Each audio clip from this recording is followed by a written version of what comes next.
ఈ స్థాయికి? ఎందుకంటే దాదాపు రియల్ ఎస్టేట్ రంగం దగ్గర చూసిన వ్యక్తి ఇప్పుడు ఏంటంటే స్థానికుడు చేతిలో మెయిన్గా చాలా కప్పడానికైనా దేనికైనా కానీ మీరు చేస్తున్నది మీ ఉపాధి అవకాశాలు అట్లనే ఏంటంటే ఒక రియల్ ఎస్టేట్ రంగం సంస్థను కాపాడుతుంది.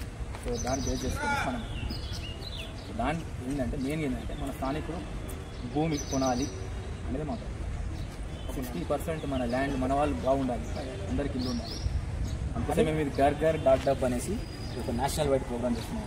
ప్రభుత్వ రంగ సంస్థలను మొత్తం కాపాడుకునే విధంగా ప్రతి ఇంటి ముందు ఇప్పుడు మర్చిపోయి లెటర్ బాక్స్ అనేది చాలా మర్చిపోయారు. మన జీవితంలో ఉండేది. కానీ ఈ సంస్థలలో వర్క్ చేసిన వాళ్ళు వాళ్ళకి ఎంతో వాళ్ళకి ఉపాధి కాదు ఎన్నో విధాలుగా మనకు యూస్ఫుల్గా ఉంటుంది సంస్థలు. ఇంకా చిరకాలం వరకు మనకి సంస్థలు ఉండాలనేసి మేము ప్రయత్నిస్తాం. సంతోషం. ప్రతి ఒక్కటి మీ వాంఛ ఖచ్చితంగా నెరవేరుతుంది. ఎందుకను ఇప్పుడు ఓల్డ్ ఈజ్ గోల్డ్ అని ఎందుకంటున్నాం మనం, పాత అన్ని మళ్ళీ కొత్త వస్తుంది. సో దాన్ని బేస్ చేసుకునేసి మెయిన్గా మా ప్రయత్నం అనమాట అది. సో మీరు ఇంకా కృషి చేసి ఇంకా ముందుకి తప్పకుండా ఖచ్చితంగా వెళ్తాం. ఎందుకంటే మా ఇంటెన్షన్ ఏంటంటే డైరెక్ట్ ఉన్న నో కమిషన్ పెట్టడం వల్ల కారణం అదొకటి.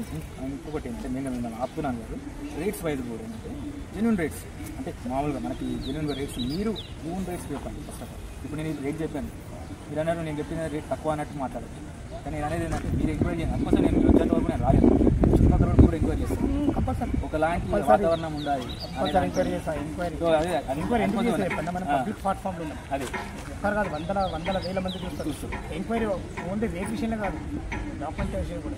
ప్లాట్ అన్నప్పుడు కూడా డాక్యుమెంట్ అనేది మీరు తీసుకొచ్చింది అదే అన్నమాట. సో ఎందుకంటే ఒక మంచి కార్యక్రమం చేసే ముందు చాలా మంది ముళ్ళు పట్టుకొని తిరుగుతుంటారు, కంచముళ్ళు పట్టుకొని తిరుగుతారు చాలా. సో అలాంటి ఎన్ని ఎదురైనా కానీ కూడా మీరు తట్టుకునేసి ఈ స్థాయి వరకు తీసుకొచ్చారు. అండ్ దాంట్లో డైరెక్ట్ ఓనర్ ప్రాపర్టీస్ మీరు తీసుకోవచ్చు. సో మంచిగా మీరు ఇలా వేసుకోవచ్చు. Thank you.